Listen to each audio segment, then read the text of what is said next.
motherfucking hands now. Bonjour à tous et rebonjour à toutes, ravi d'être avec vous pour ce nouveau numéro de Mythe de Boss.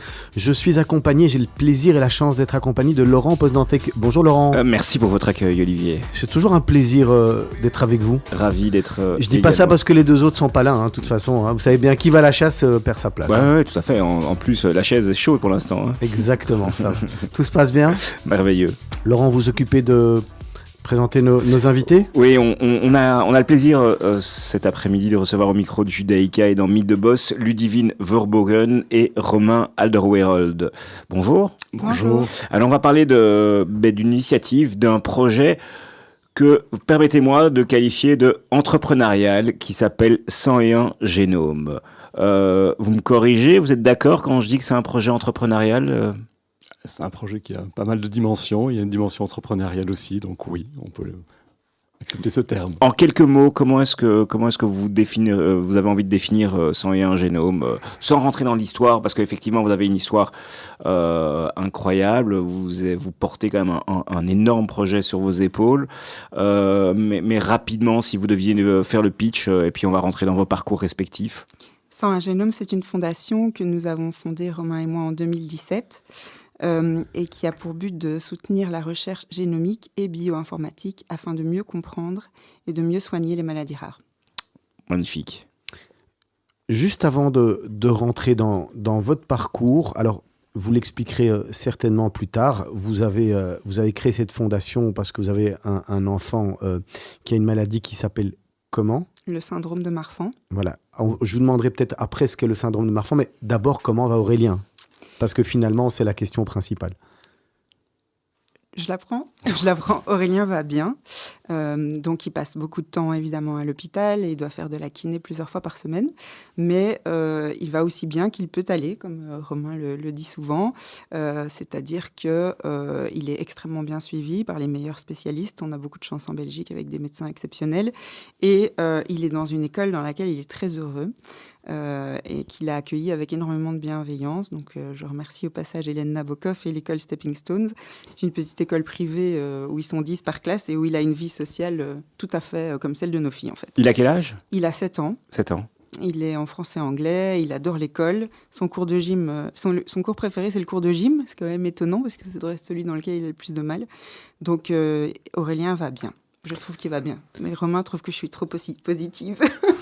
C'est ce que vous allez voir durant cette interview, c'est qu'il y a deux dimensions. Et on se complète et ça s'inverse. Donc parfois on est plus positif, plus négatif et on se soutient l'un l'autre. Et je pense que ça fait les deux. Mais effectivement, le diagnostic vital d'Aurélien était très très mauvais. Moi, je suis en contact avec d'autres familles dans le monde entier qui ont des enfants qui ont les mêmes types de particularités qu'Aurélien, parce qu'Aurélien est atteint du syndrome de Marfan, mais une forme rare de la maladie. Peut-être on peut expliquer ce qu'est le syndrome Marfan avant vraiment de rentrer dans vos parcours. Je crois que c'est important pour que les auditeurs comprennent le syndrome Marfan, d'où découle 101 Génomes. Absolument. Donc le syndrome de Marfan, c'est une anomalie des tissus conjonctifs. Alors que sont les tissus conjonctifs ? Ce sont des tissus qu'on retrouve un peu partout dans l'organisme et qui soutiennent tout l'organisme, un peu comme une glu qui tient ensemble les organes, les os, mais on en retrouve aussi dans tout le système vasculaire, dans les yeux.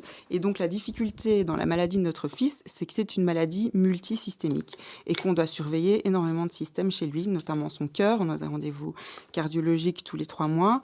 On doit surveiller ses yeux, on doit surveiller son squelette. Il a eu, il y a 2 ans déjà, une opération qui lui a corrigé une scoliose assez sévère, qui a été une réussite heureusement. Et donc, ce qui est très, très, très difficile dans cette maladie, c'est que c'est une maladie mortelle dans le sens où, comme il y a des tissus conjonctifs également dans le système vasculaire, eh bien, l'aorte, la racine de l'aorte d'Aurélien et de la plupart des gens atteints du syndrome de Marfan se dilate jusqu'à un moment donné se déchirer. Et à ce moment-là, malheureusement, le patient, s'il n'est pas soigné, décède. Et c'est une maladie qu'on a détectée à la naissance, on l'a détectée rapidement. Alors, ça fait partie de l'histoire, ça. Ouais. On va y revenir Oui, on peut dire en 2 mots. En fait, il y a eu une suspicion assez tôt parce qu'Aurélien a une forme très sévère du syndrome de Marfan, malheureusement. Et donc, on a eu toute une odyssée diagnostique qui a été, finalement, on a eu le diagnostic génétique, pour faire en rapide, on a eu le diagnostic génétique quand Aurélien avait 11 mois. Mais il y a eu des suspicions plus tôt. On parle de vos parcours ? Oui. Pour un peu connaître et voir comment finalement, parce que c'est pas donné à tout le monde, je dirais, d'avoir un métier et d'en changer pour vraiment rentrer dans quelque chose qui est dans vous aujourd'hui. Et donc pour ça, j'imagine que vous avez tous les deux un parcours que nos auditeurs ont envie de connaître. Et voilà, d'où venez-vous? Peut-être vous présenter en quelques mots pour les personnes qui ne vous connaissent pas. Et donc, mon nom est Ludivine, j'ai grandi à Tournai, j'ai fait mes études de droit à Louvain-la-Neuve. Je suis arrivée à Bruxelles en 2003 pour y faire mon stage d'avocat. Après ça, j'ai travaillé une dizaine d'années comme juriste d'entreprise. Et puis en 2017, Romain et moi avons fondé la Fondation Sang et Génome. Oui, donc moi c'est Romain. Donc je suis avocat. Je suis né à Bruxelles. J'ai grandi à Bruxelles, à Schaerbeek. J'ai fait toute ma vie à Bruxelles jusqu'au moment de mes études où j'ai été à Louvain-la-Neuve, puis en Écosse, puis en Italie. Et puis voilà, on s'est retrouvés en Belgique, on a fait notre vie ensemble, on a eu 3 Allez, enfants. racontez-nous votre rencontre. C'est une belle rencontre. On était jeunes, c'était il y a 25 ans. Et je suis partie avec 2 copines dans les Cyclades. Et sur Amorgos, j'ai rencontré 3 des meilleurs amis de Romain qui me l'ont présenté après. Ah, après les vacances? Ouais. Là, ils vous ont dit, on a absolument quelqu'un à vous présenter. C'est pas exactement ça. Ah voilà, je savais. Hein. Non. Mais en fait, Ludivine avait laissé un souvenir fort à la plupart de mes amis qui ne me parlaient que d'elle, en fait. Ouais. Donc c'était qui que ce soit les jeunes filles qu'on croisait durant nos vacances. Et oui, mais Ludivine. Donc ça a vraiment attisé ma curiosité jusqu'au moment où on s'est rencontrés. C'est pas les 3 copains qui sont tombés amoureux de Ludivine? Je pense que Ça, le c'est temps a pas passé. Mais... J'ai pas compris, moi. Mais vous êtes restés amis avec les 3 copains? Oui. Ah, d'accord. On s'est Vu hier. il y a 2 jours. Ouais. Voilà. Mais donc, une fois que ce parcours-là s'est fait, donc moi j'ai commencé ma carrière professionnelle et je suis devenu donc avocat, spécialisé en droit de la concurrence. Ouais. Et donc j'ai vraiment utilisé mes compétences dans ce domaine-là, et spécialement dans le domaine des télécommunications. D'accord. Et donc j'ai pas changé de Il y avait du travail. boulot, Il y avait j'imagine. énormément de travail à cette époque-là. On a fait des choses très très très intéressantes. Et on Au a sein de pris votre propre énormément. cabinet, ou vous avez Alors, rejoint un c'était cabinet? un cabinet qui s'appelait Holzwang, qui a ensuite été intégré par le cabinet CMS. Et donc Ouais. aujourd'hui, je travaille encore pour le cabinet CMS. On continue à faire tout ce travail en droit à la concurrence, et on s'est redirigé, on continue dans l'univers télécom, mais maintenant, de par ce qui se passe ici, on a aussi une dimension pharma. On continue peut-être juste un peu dans le parcours. Vous êtes avocat, vous exercez, tous les deux heureux dans votre, j'imagine, dans votre profession, avec jamais l'idée de se dire on va faire autre chose, ou sans penser bien sûr à quelconque maladie. C'est quelque chose que vous aviez envie de continuer, vous vous êtes dit bon, ça c'est un métier pour la vie, ou finalement vous saviez que c'était une étape, même sans le savoir, je veux dire, de manière inconsciente? Moi, c'est une excellente question. Aujourd'hui, j'ai 3 casquettes. Donc, c'est vrai que je travaille dans un cabinet d'avocats. Il y a la Fondation Sang et Génome, et je suis aussi vice-présidente de RADIORG. Donc, RADIORG, c'est Rare Disease Organization au départ, et puis c'est devenu Rare Disease Belgium. C'est l'association couple qui chapeaute toutes les associations de patients atteints de maladies rares en Belgique. Mais c'est vrai que j'ai toujours une pratique d'avocate dans tout ce qui est ASBL et AISBL, et j'en suis très heureuse et j'y tiens, oui. Vous venez respectivement d'une famille d'avocats, et puis je laisserai Romain répondre à la question d'Olivier. Pas du tout. Mon père est psychiatre et ma mère est psychologue. D'accord. Et vous, Romain, c'est une Non, pas du tout. vocation? Mes parents sont entrepreneurs, mais ma maman est informaticienne. Ma maman était une des premières informaticiennes en Belgique. On est venu la chercher à l'école, c'est IBM qui est venu la chercher à l'école.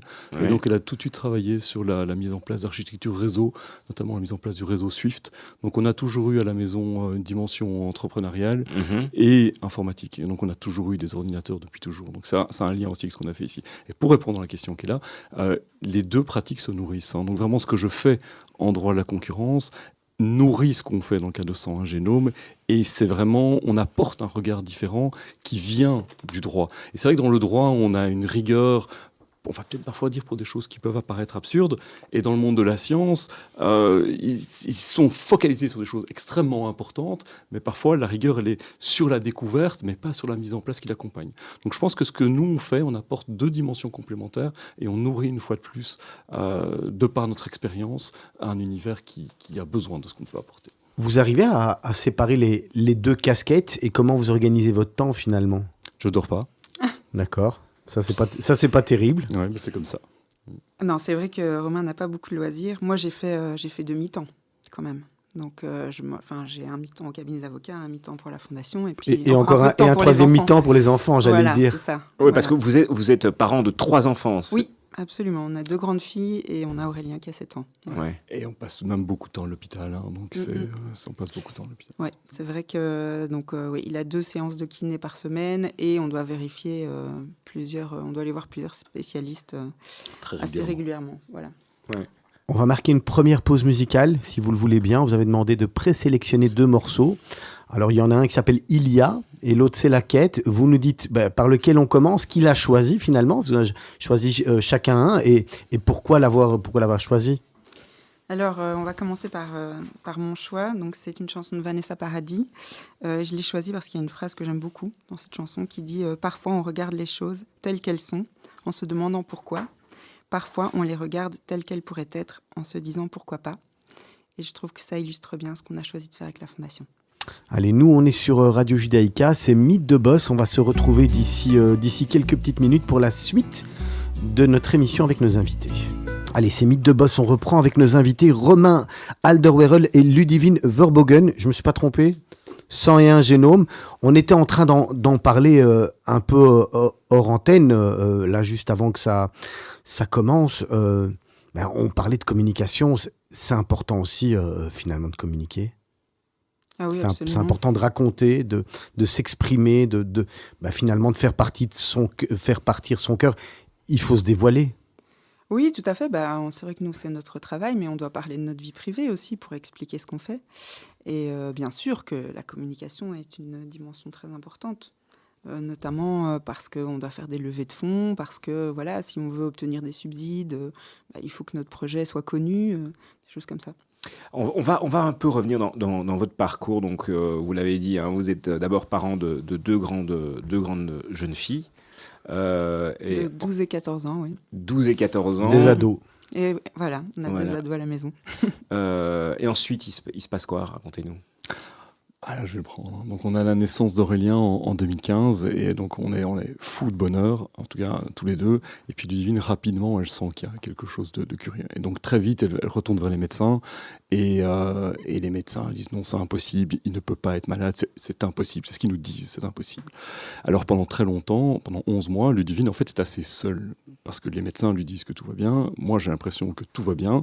Posteriori, je me dis comment c'est possible que j'ai pu tellement ne pas voir les choses, mais je ne les voyais pas. Ludivine les voyait. Et donc pendant ces 11 mois, Ludivine s'est battue, et elle ne dormait plus. Et moi, j'étais surtout là pour essayer d'aider et essayer de comprendre ce qui se passait. Jusqu'au jour où, à un moment donné, le cœur d'Aurélien se met à aller beaucoup, beaucoup moins bien. En fait, très mal. Et là, on fonce à l'hôpital. Et là, enfin, les scientifiques acceptent de nous prendre au sérieux, en tout cas de prendre Ludivine au sérieux, et posent rapidement un diagnostic. Et là, le diagnostic pour Ludivine, c'est une libération. Pour moi, c'était un soulagement, parce que ça voulait dire qu'on savait ce qu'il avait et qu'on pouvait mettre en place un plan d'action avec les médecins, la kiné, etc.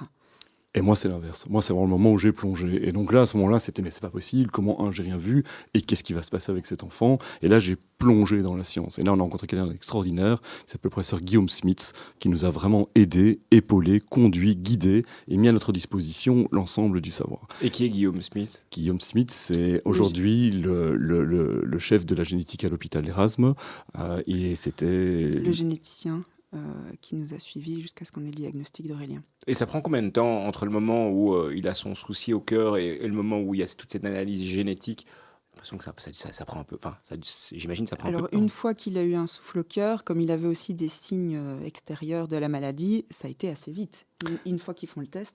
Tout était déjà prêt, parce qu'ils avaient... Enfin, c'est une longue histoire, mais donc ça a pris 2 mois. En 2 mois, on a eu les résultats rapidement, parce que c'est une mutation qu'Aurélien porte, donc c'est quelque chose que ni Ludivine ni moi ne sommes porteurs. Donc vous aviez fait un test individuellement génétique. En fait, ils on est testent obligé. les 3. Ils font un test C'est en une trio. analyse en trio. Une analyse en trio, ouais. Et donc, il n'y en avait pas dans la famille, ni chez moi, ni chez Romain. Et donc, c'est une mutation spontanée. On appelle ça de novo, qui s'est fait au moment de la conception. Et Dans le cas des maladies rares, c'est toujours comme ça qu'on fait. En fait, on compare le génome des parents par rapport au génome de l'enfant. Et si on voit un marqueur très différent, c'est ce qui permet de poser le diagnostic. C'est quoi 101 génomes? Expliquez-nous, on va peut-être rentrer un peu dans le cœur de ce pourquoi vous êtes là.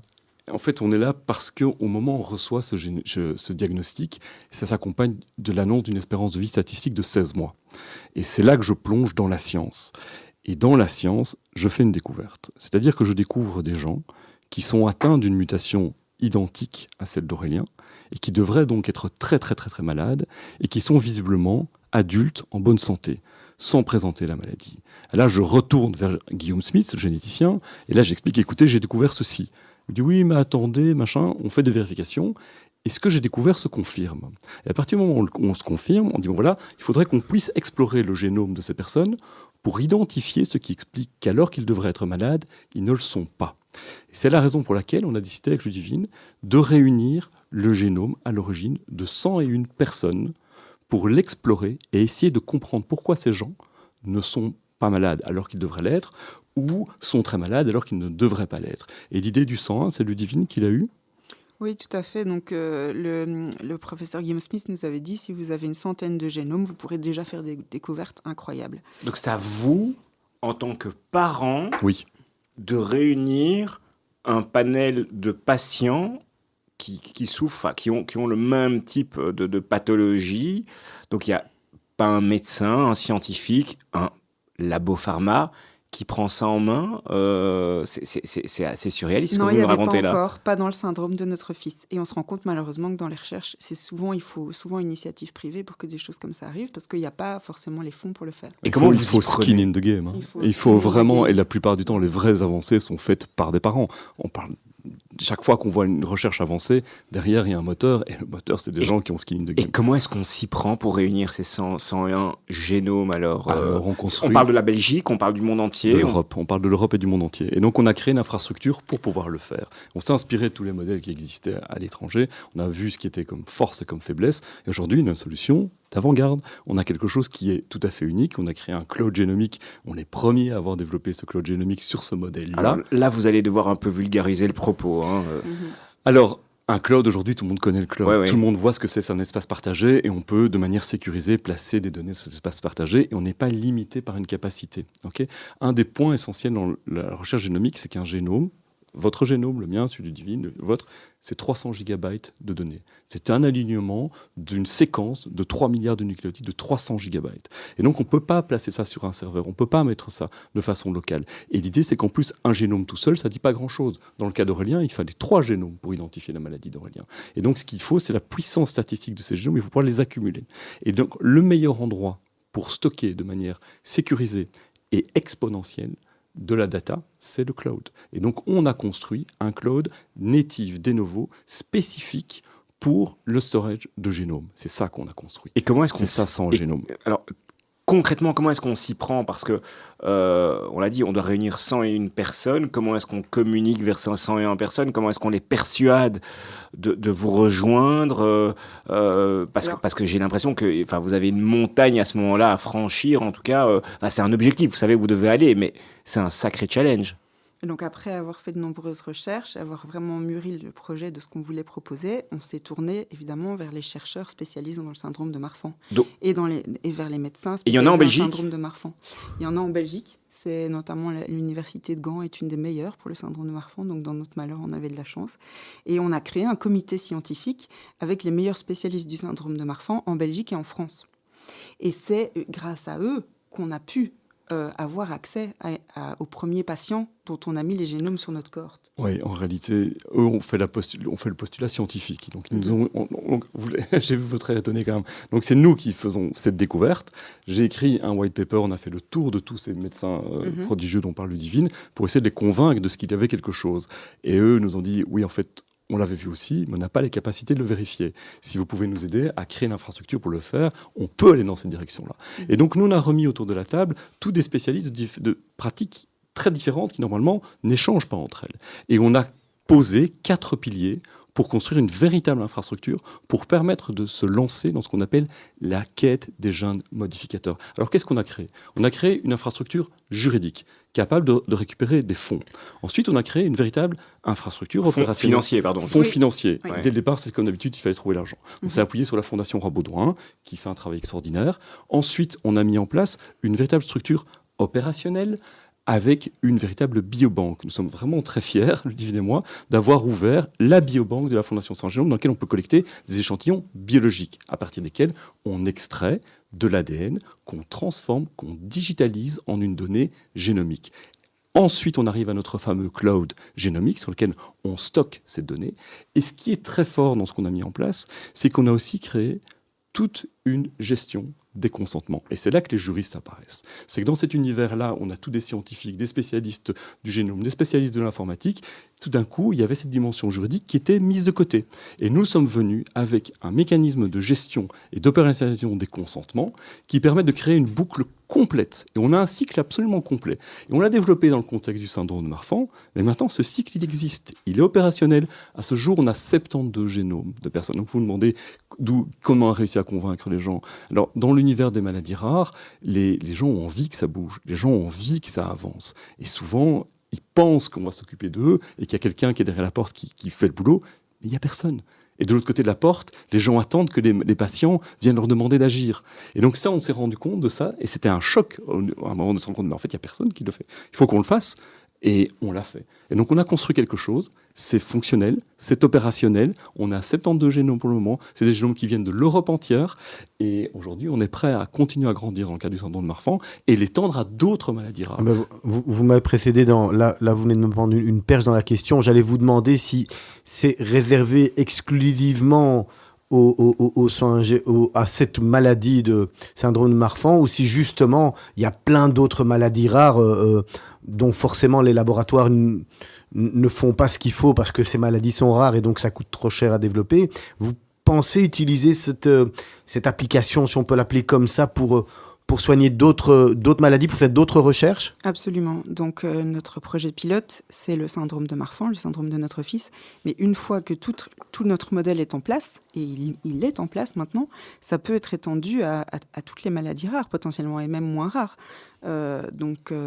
C'est ça la force de notre modèle, c'est qu'il est réplicable. C'était toute l'idée. Hein. Donc, à partir du moment où Aurélien naît, à partir du moment où on a ce diagnostic vital qui est très faible, 16 mois, on a ce choc. L'idée, c'était il faut que la vie d'Aurélien ait un sens. Il faut que ça ait servi à quelque chose. Et l'idée, c'est que ça soit quelque chose de généreux aussi pour les autres. Et donc, dès le départ, on a conçu cette structure pour pas être un one-shot, pour être quelque chose de réutilisable et aussi de partageable. Parce que vous dites, oui, les firmes pharmaceutiques ont bon dos, et les académiques aussi, mais il y a très peu d'incentives à travailler en commun. Il n'y a pas d'infrastructure pour le travail en concurrent. Et là, de nouveau, droit de la concurrence. La concurrence, ça peut être quelque chose de très bon, de très bénéfique, à partir du moment où on l'a encadré et qu'on a mis en place les conditions de son exercice. Avec la Fondation Saint-Génome, on a mis en place une structure qui permet aux meilleurs chercheurs d'accéder aux données dont ils ont besoin et auxquelles ils n'ont pas accès aujourd'hui. Et ça, c'est vraiment une vraie chance parce qu'on apporte une dimension supplémentaire. Vous le savez, hein, aujourd'hui, quand on fait de la recherche pour les médicaments, on travaille sur des souris, on travaille sur des poissons, on travaille au mieux sur des iPSC, c'est-à-dire des cellules humaines reprogrammées. Nous, on vient avec une nouvelle dimension, avec une dimension in silico, où on travaille sur des génomes, c'est-à-dire la transposition digitale du génome biologique d'un individu. Et c'est sur ces données-là qu'on travaille. On apporte une troisième dimension, une troisième voie. Et cette voie, on n'a pas simplement mis en place les conditions pour l'explorer, on travaille avec le groupe de machine learning de l'ULB, avec le Inter-University Institute of Brussels of Bioinformatics, et on développe des algorithmes de l'intelligence artificielle pour travailler au sein de ces génomes. Et on a travaillé sur 3 algorithmes aujourd'hui dont on est extrêmement fiers.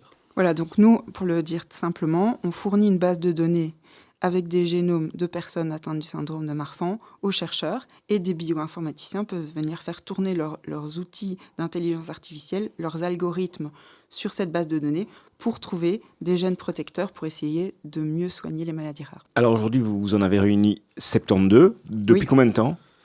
On a commencé en 2017, mais... La plateforme est vraiment opérationnelle depuis 2021. Toute la structure de mise en place des consentements fonctionne depuis le mois de juillet 2022. Oui. Et donc, on a vraiment commencé à nourrir la plateforme à partir de juillet 2022. Mais l'objectif, on le rappelle, c'est 101 génomes. Oui. Alors 101, Ludivine, tu l'as pas dit, mais Oui, c'était comme les 101 c'est pour la petite dalmatiens. histoire, en fait, on voulait faire la fondation 100 génomes, puisque une centaine de génomes suffisait, mais 100 génomes, ça faisait pas de génome, donc ça n'allait pas. Donc on a fait 101 en disant, ben voilà, c'est une cohorte de 101. Avec 101, on peut déjà faire beaucoup, mais ça pouvait potentiellement être extensible. Mais plus. Voilà. Concrètement, aujourd'hui, il n'y en a pas assez encore. Alors, les bioinformaticiens trouvent déjà des bonnes pistes de gènes protecteurs. On va pas tout dire. Mais je vais pas tout dire, mais on commence avec une septantaine de génomes. C'est déjà très intéressant à étudier. Mais au plus on en a, au mieux c'est. Et aujourd'hui, on a la cohorte génomique de patients atteints du syndrome de Marfan la plus grande au monde. Oui, ça on peut dire, oui, ça c'est vrai. Ouais. Aujourd'hui, c'est la plus grande cohorte Marfan génomique au monde. Quand on se lance, il y a quelques années, dans ce projet, dans ce projet qui a un sens, évidemment, un projet de sens, vous aviez déjà un plan financier, vous deviez, parce que j'imagine que vous investissez énormément au détriment de vos métiers respectifs, même s'il y a un lien. Comment est-ce qu'on fait ? C'est quoi ? Quel est l'investissement au départ pour pouvoir lancer toute cette plateforme ? Alors quand le white paper a été écrit, le white paper était accompagné d'un plan financier. Et donc ça, c'est ce qui a aidé en fait à motiver certaines personnes pour nous donner accès aux facilités de la Fondation Jean-Baudouin. C'est qu'ils voyaient, et là une fois de plus, j'avais mis à disposition du projet toute l'expertise que j'ai dans mon univers professionnel. Et donc ça, oui, on avait construit un plan financier. On a construit ce plan financier sur 101. Okay, mais maintenant, on s'approche du 101. Donc, qu'est-ce qui va se passer quand on sera à 101 ? On va y repenser. Mais c'est vrai que, vous l'avez compris, statistiquement, plus il y a de génomes, plus on aura quelque chose de fin et de performant. Et donc, on a construit... la plupart des projets de recherche, c'est comme ils construisent une fusée pour lancer un satellite, et puis la fusée, elle a explosé, elle ne fonctionne plus.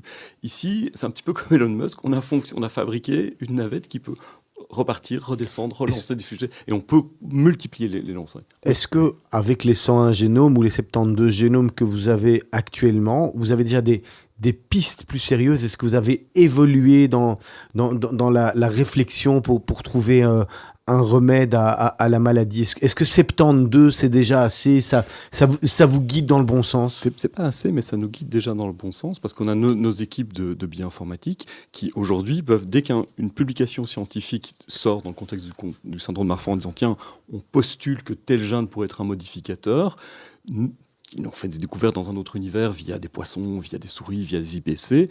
Nous, in silico, on peut immédiatement vérifier au sein de cette cohorte si cette observation se reproduit. Donc déjà, avec ce faible nombre-là, qui n'est pas encore statistiquement relevant, on a déjà une indication, une preuve de plus. Et la science, c'est l'accumulation de preuves.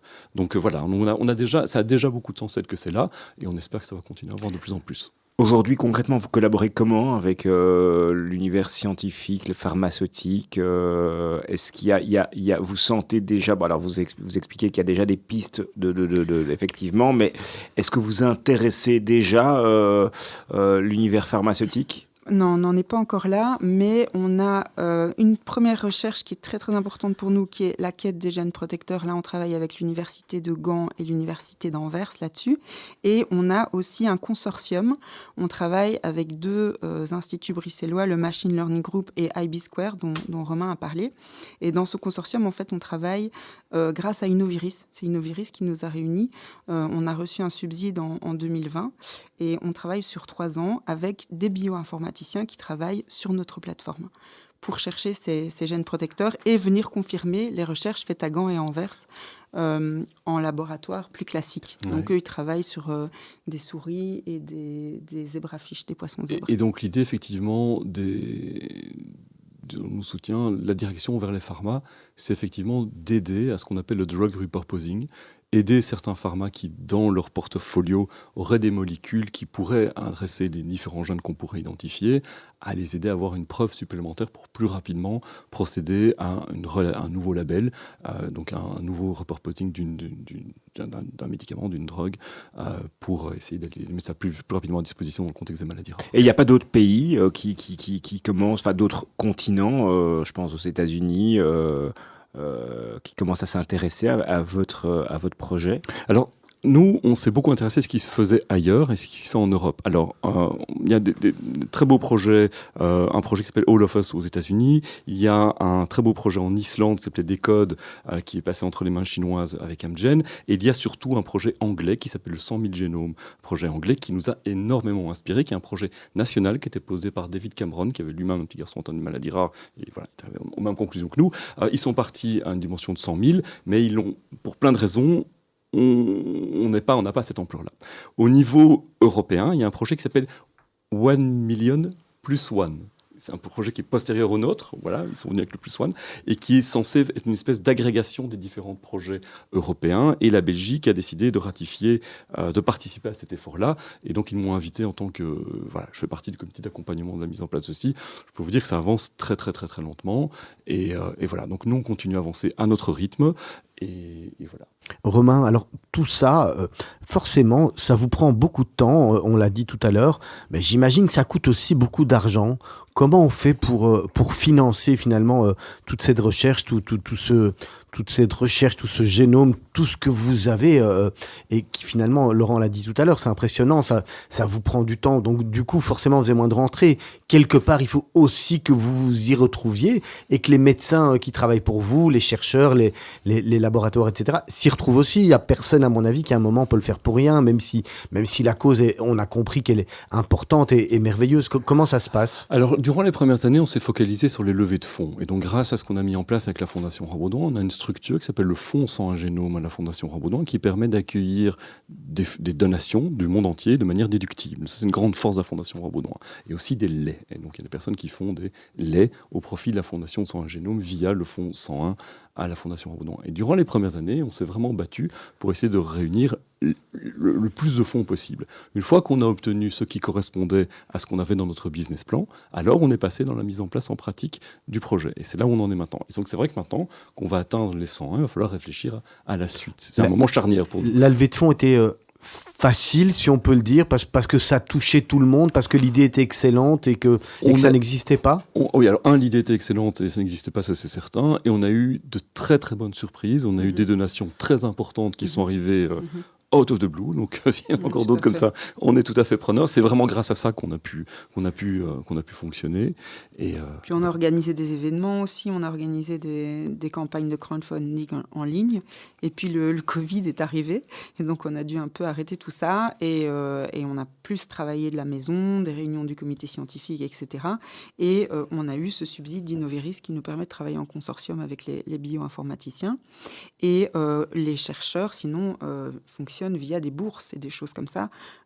Et ils demandent dans leur bourse de pouvoir travailler sur nos données parce que ça les intéresse. En fait, donc, le fait qu'on existe et que ces structures existent, ça permet à ces chercheurs qui demandent des grants de mieux utiliser leurs ressources et pas devoir chaque fois redupliquer ce qui devrait exister déjà. Et donc le fait que nous on est là, qu'on existe, on leur permet de réaliser une série d'économies. Et donc ils ne travaillent pas pour rien, mais ils s'appuient sur ce qu'on a mis en place pour au contraire libérer des sommes qui ne seraient pas disponibles. Il y a du sponsoring aussi de sociétés qui veulent aider, qui se disent c'est important. On n'a pas encore fait appel à du sponsoring de sociétés, non. Mais on est vraiment le nez dans le guidon, dans la science, vous l'avez compris, c'est ça qu'on fait. Et peut-être vous avez besoin d'agrandir votre équipe, pas spécialement. Ça serait quoi les demandes aujourd'hui que vous feriez si vous manque une corde à votre arc? On parlait justement tout à l'heure pendant la musique de communication.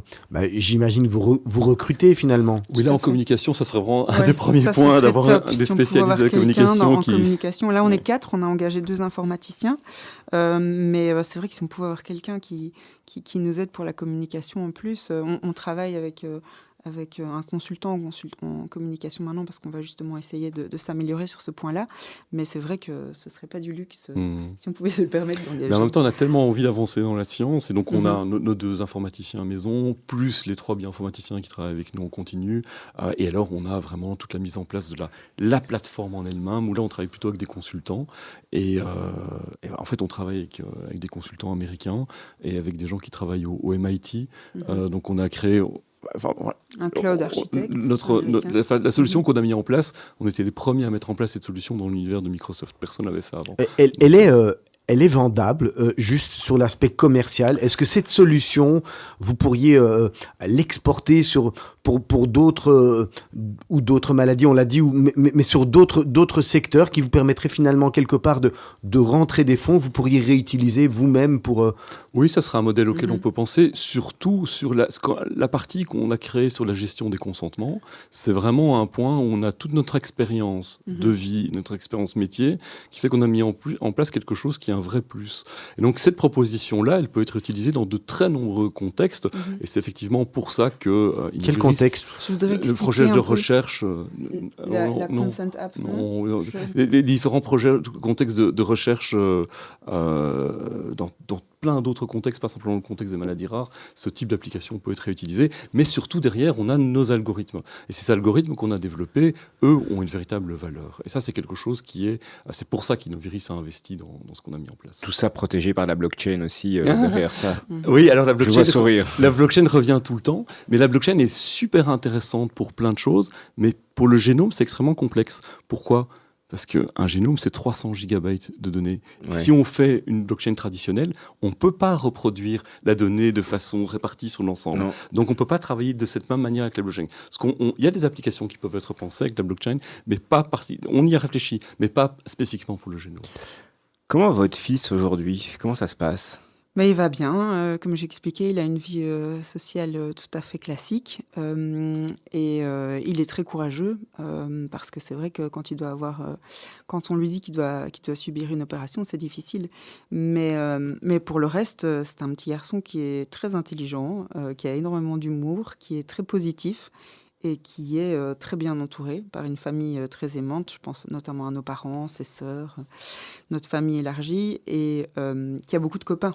Et ça, c'est très important quand on a 7 ans. Voilà. Quel regard portent vos enfants, vos filles sur votre projet ? Vous en parlez à la maison ? Alors, les enfants, ils sont super fiers, quoi. Les 2 petits vont à l'école avec le badge de la fondation sur leur cartable. Et ils sont... un jour, je racontais à des amis et notre aîné disait « Mais papa et maman, vous êtes vraiment des bonnes personnes ».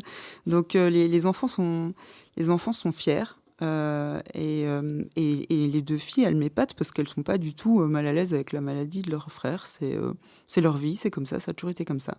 Et non, je pense que ça crée vraiment un cercle vertueux et Aurélien sait qu'on se bat pour lui, pour faire des choses pour qu'on soigne mieux sa maladie.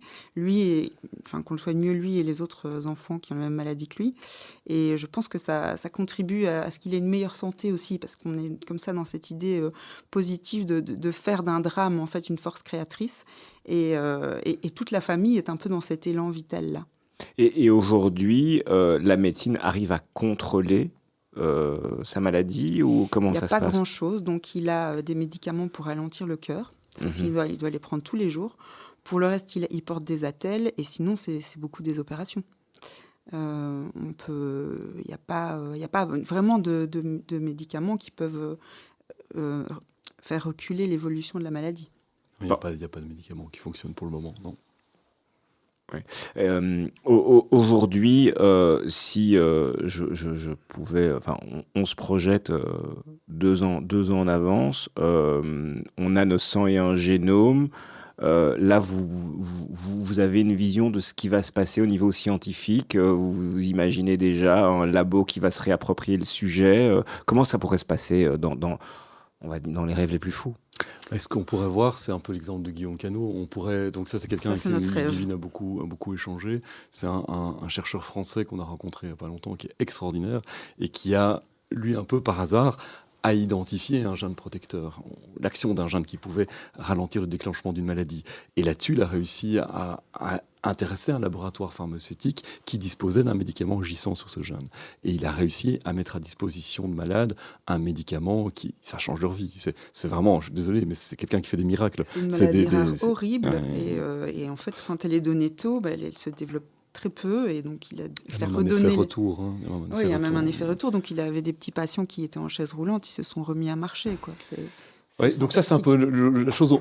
La question vient souvent, mais on n'ose pas y rêver parce que effectivement, l'idée, c'est de réussir à intéresser, d'identifier clairement le gène modificateur, identifier une molécule associée à ce gène modificateur et parvenir à intéresser un laboratoire par rapport à l'action de ce gène, en expliquant qu'on vient qu'une dimension supplémentaire de preuve en bioinformatique. Ludivine, quel serait alors l'élément accélérateur? Qu'est-ce qui pourrait faire en sorte que votre projet 101 génomes passe à la vitesse supérieure, justement pour se donner un maximum de chances d'arriver à cet objectif et ce rêve?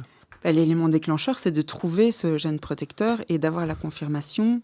Oui, mais ça c'est le oui. résultat final. Mais pour y arriver, entre maintenant, on est en mai 2023 et on va dire dans 6 mois ou 7 mois, permettons-nous de rêver pour aller vite. Vous avez besoin de quoi concrètement? On a besoin de 2 choses. On a besoin qu'un maximum de patients atteints du syndrome de Marfan rejoignent l'étude, ça c'est un. Et on a besoin des fonds pour pouvoir payer le séquençage de leur génome. C'est les 2 choses dont on a besoin pour y arriver. Et aujourd'hui, vous les contactez comment, ces futurs patients? Comment est-ce que vous arrivez à communiquer? Parce que on parlait de communication, effectivement, c'est là où il y a peut-être un réel besoin chez vous. Mais, et à côté de ça, vous nous expliquez également que ces patients qui sont atteints de ce syndrome sont en attente de solutions. Donc comment est-ce qu'on connecte les deux? On passe notamment via les associations de patients. Et en ce moment, on a lancé une campagne avec l'Association française du syndrome de Marfan pour demander, qui communiquent auprès de leurs membres, participer à la recherche de Romain et Ludivine pour aider à trouver des gènes protecteurs. Mais on n'a pas envie de se dire, OK, on lance cette campagne au travers du monde entier. On lance des bouteilles à la mer partout. Oui, tout à fait. On utilise un petit peu la campagne française comme un laboratoire pour voir comment les gens vont réagir, parce qu'on sait que c'est les plus résistants. Mais on a déjà placé nos contacts dans les différentes associations européennes, donc aux Pays-Bas, en Tchéquie, et on est prêt à lancer une fois que les... Et grâce à notre app, ils peuvent donner leur consentement en ligne, gérer leur consentement en ligne, et donc on peut le faire de partout, où qu'ils soient dans le monde. Vous servez des réseaux sociaux, ça vous aide, ça vous sert? C'est une question, c'est dans les questions rapides, mais vous, j'imagine, ça peut vous permettre peut-être de toucher Internet. Oui, mais on préfère les laisser entre les mains des associations de patients. Donc c'est les associations de patients qui utilisent beaucoup les réseaux sociaux, ça c'est certain. Oui. Et ils relaient parfois nos messages. Mais on n'est pas à fond sur les réseaux, non. Ça aussi, ce serait bien d'avoir quelqu'un pour nous aider. On n'est pas très bon les réseaux sociaux. Non. Et alors, on parle effectivement du nombre de patients qu'il vous manque aujourd'hui pour arriver à votre objectif, et puis des moyens. Concrètement, il vous manque combien? Vous avez une idée de la somme à réunir? Allons-y. Mais c'est pas énorme, parce que là-dessus donc on parle de maladies rares, donc par définition c'est rare, il n'y a pas tant de monde que ça. Donc si on peut compter, si on a des rêves complètement fous, on partirait sur déjà 1001 génomes Marfan, ça serait déjà très bien. Et voilà, vous faites 1001 fois 1000 et vous y arrivez, quoi. C'est 1 000 € pour séquencer un génome. Le coût de séquençage est moindre, mais c'est l'ensemble de la... Oui, avec toute la logistique, et puis notre app. Ça paraît... Oui, c'est fou. Dérisoire. C'est pour ça qu'on s'est lancé dedans, effectivement, parce qu'au début, quoi. C'était très très cher il y a 20 ans, mais les coûts ont diminué grâce à la technologie qui s'est améliorée. Donc voilà. Qu'est-ce qu'on a en plus quand finalement... Une question très simple. À quoi sert d'avoir son génome? Est-ce que ça pourrait même servir, si on n'a pas de maladie, à envisager un petit peu à voir ce qui se passerait plus tard? C'est une excellente question. Elle est très bonne, cette question-là. Le génome, à 99,9%, il est identique pour tous les êtres humains de cette planète, quoi. Et donc, c'est quelque chose qui est très personnel, et en même temps qui est commun à l'ensemble de l'humanité. Et au sein du génome humain, il y a des réponses et des choses qu'on ne comprend pas. Ce que nous, on fait, c'est parce qu'on ne comprend pas comment se déclenche cette maladie-là. Et chaque génome humain partagé, séquencé, mis à disposition des chercheurs, c'est comme, vous vous souvenez, les maps Google qu'on avait avant, avec les grands carrés, on ne voyait pas bien les zones. Chaque fois qu'on a été plus loin dans la précision, on a vu de mieux en mieux. Le génome humain, aujourd'hui, ça reste un mystère. Et donc, ce qu'on fait avec les maladies rares, c'est pour ça que les maladies rares, c'est super important. Les maladies rares, ça nous concerne tous. Parce que les maladies rares, ça nous permet de mieux comprendre la manière dont fonctionnent les gènes au sein du génome et interagissent entre eux. Et aujourd'hui, il y a plein de choses qu'on vous dit sur le génome qui sont de la science-fiction, qui sont pour le futur. Et je pense que la mise en commun et le partage de son génome, du génome dont on est dépositaire, permet de rajouter une petite pièce en plus et de permettre de décoder, de comprendre les interactions au sein du génome, et ça profitera à tout le monde, in fine. Alors oui, on ne va pas parler des tests direct to consumer ou des histoires d'hérédité, ce qui est vendu, ce qui est mis en avant parce que c'est facile et les gens adhèrent à la proposition commerciale. Mais ce qui est fait derrière cette donnée-là, c'est qu'elle est récupérée et étudiée dans des grands groupes pharmaceutiques, pas forcément si, in fine, pour gagner beaucoup d'argent, mais principalement, d'abord et avant tout, pour comprendre comment fonctionne le génome. C'est vraiment, on en est encore à ce stade-là. On est encore au stade de la compréhension des interactions des gènes au sein du génome. Et quand on verra ça mieux, on sera vraiment dans la médecine personnalisée. Romain et Ludivine, on vous sent forcément très passionné par cette histoire parce qu'elle vous touche et puis qu'elle est importante et ô combien émouvante. Vous n'avez pas envie de laisser tomber ce que vous faites, votre métier d'avocat, pour vous concentrer vraiment en se disant je vais avancer plus vite, j'arrête mon métier d'avocat, parce que, à part qu'on vous sent passionné, vous êtes doué, voilà, vous n'auriez pas fait. Qui, à part vous deux, aurait pu avoir une telle force et une telle énergie pour monter un projet comme ça de zéro? Vous n'avez pas envie de vous dire ok, maintenant, avocat, on met ça sur le côté. J'y reviendrai peut-être plus tard, mais je vais me focaliser sur mon métier actuellement, sur un génome, pardon. Alors, moi, de mon côté, je me nourris des deux. Et les deux nourrissent mes deux activités. Je crois que j'arrêterais d'être avocat, ça ne serait pas au bénéfice de 101 génomes. Et je pense que j'arrêterais complètement de faire 101 génomes, ça ne serait pas non plus au bénéfice de 101 génomes. Donc, c'est vraiment pas une façon de parler. Dans ce que je fais dans mon métier, la rigueur de ce que j'ai, je le mets à profit de ce qu'on fait dans 101 génomes. Et ce qu'on apporte, et on a déjà parlé de ça plusieurs fois avec les chercheurs. Les chercheurs disent, non, s'il te plaît, conserve bien cette porte-là, cet univers-là, cette fenêtre-là, parce que ça nous apporte autre chose. Et je pense que c'est vrai. Ludivine, pour vous, la même réponse? Je suis assez d'accord, je suis contente avec mes 3 casquettes. Est-ce que le monde politique s'intéresse à 101 génomes? Alors, allez-y, on est entre nous. En fait, pas énormément. Malheureusement, pour le moment, on a déjà essayé d'approcher Maggie de Bloch à l'époque plusieurs fois. Ça n'intéressait pas du tout. C'était pas la meilleure, en même temps. Non, en fait, elle n'était pas du tout ouverte à la discussion. Et on a eu la chance, par contre, de rencontrer le ministre Van Den Broek, qui lui, par contre, avait l'air C'était une rencontre tout à fait étonnante, parce que donc, autant on avait essayé au tout début, qu'on avait besoin d'aide, on a été vers Maggie de Bloch qui nous fouillait.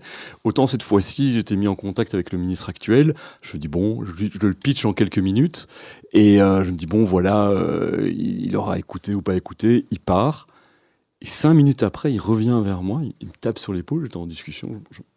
C'est lui qui est revenu, c'est le ministre qui revient. Il revient vers moi. C'était un événement de la Fondation Le ministre Rabaudouin, revient vers moi et me dit mais est-ce que vous venez de m'expliquer? En fait, on pourrait faire ceci, on pourrait faire cela et on pourrait plus facilement faire du drug reproposing. Et là j'ai regardé, je dis waouh. Je lui ai parlé il y a 5 minutes, il a tout compris et il a inféré l'élément supplémentaire. Et là, je vous avoue que j'étais scotché. Ça m'a vraiment impressionné. Et il s'est passé quoi concrètement? Il s'est passé concrètement qu'on était invité dans un groupe de réflexion, d'accompagnement, de la mise à disposition de la donnée. Bref, il y a un groupe. Mais est-ce que ça avance? Est-ce qu'il a fait avancer les choses? Il nous a fait participer à un groupe, donc on réfléchit. Il y a un groupe de réflexion. Mais là, j'ai plutôt l'impression de donner l'expérience et le savoir qu'on a accumulé depuis des années, qu'on n'a pas encore un véritable retour. Vous avez tenté également de contacter les autorités européennes. Là, on est impliqué dans le projet européen, donc on voit bien comment fonctionne le projet européen. Parce qu'on sait très bien que Alors au niveau européen, il y a toute une série de financements qui existent et qui partent, mais là c'est très dur. On s'est vraiment battu pour obtenir un grant très important qui était assez essentiel pour nous, et on l'a pas eu. Je comprends toujours pas très bien pourquoi, mais donc voilà. Donc il y a des initiatives il y a une très belle initiative au niveau national en France et une très belle initiative au niveau national en Allemagne, aussi en Finlande. Et donc il y a toute une série de pays qui portent de belles initiatives nationales. Nous, voilà, il y a quelque chose qui s'appelle la Belgian Genomic Cohort. Je vois très bien comment ça fonctionne de l'intérieur. C'est intéressant, mais ça demande à grandir. Allez, on va attaquer les questions de la fin.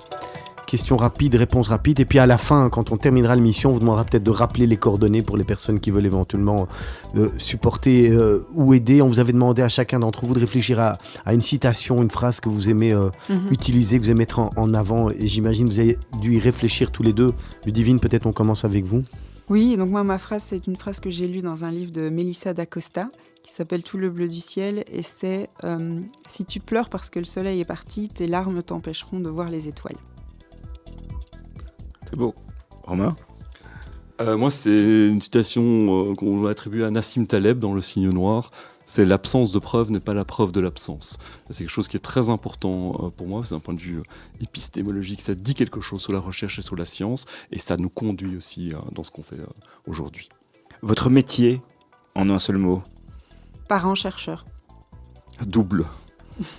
Le métier que vous rêviez d'exercer en étant enfant? C'était institutrice.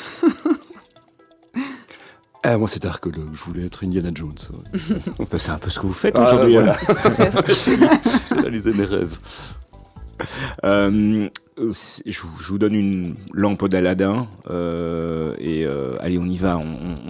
On se met un challenge et on a le droit de rêver. Moi, il n'y a pas de discussion. C'est soigner Aurélien, qu'il soit plus malade. Ça, c'est mon premier vœu. À mon second vœu, c'est que personne sur Terre ne vive ce qu'on a vécu là avec Ludivine quand on a su qu'il était malade. Et puis voilà, je ferai que 2 vœux. J'en ferai pas 3. Ouais. Moi, ce serait un monde sans maladie, sans violence et sans pollution. Je déroge un peu à la règle aujourd'hui. Vous êtes un couple aussi à la vie. On l'a dit. C'est quoi votre secret d'être ensemble, d'avoir réussi à rester soudés et de porter ce projet? On s'entend très très bien à la base, on s'est connus très jeunes, on avait 19 et 21 ans et on a beaucoup de centres d'intérêt en commun autres que la fondation et nos enfants. On aime bien les bouquins, les BD, le cinéma et donc... mais bon, un peu comme les enfants, ça nous a donné un centre d'intérêt en commun en plus en fait.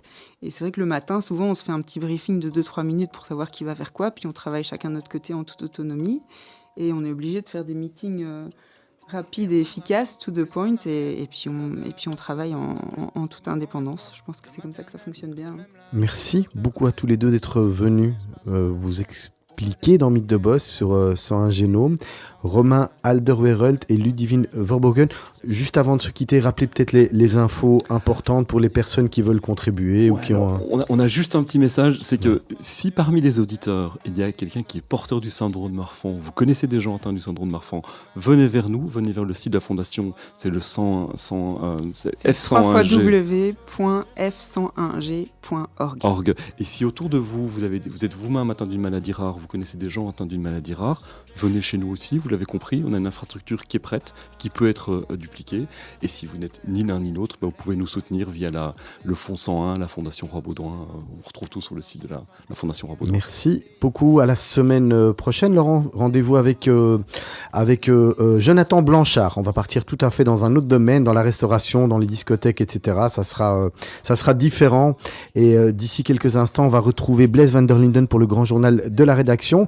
Et puis ce soir, c'est la dernière émission de la Brit de la saison. Ils vont vous faire un petit bilan de comment ça s'est passé. Puis je vous rappelle, le gala de Radio Judaïka, c'est la semaine prochaine, jeudi prochain, avec en invité d'honneur Patrick Bruel et Franz-Olivier Gisbert. Si vous voulez toutes les infos, c'est au 02 648 18 59, secrétariat@radiojudaïka.be. Passez une bonne soirée. Au revoir. Merci, au revoir. Au revoir, merci beaucoup. Ce qui compte, c'est pas l'arrivée, c'est la quête. Souvent, je suis tombé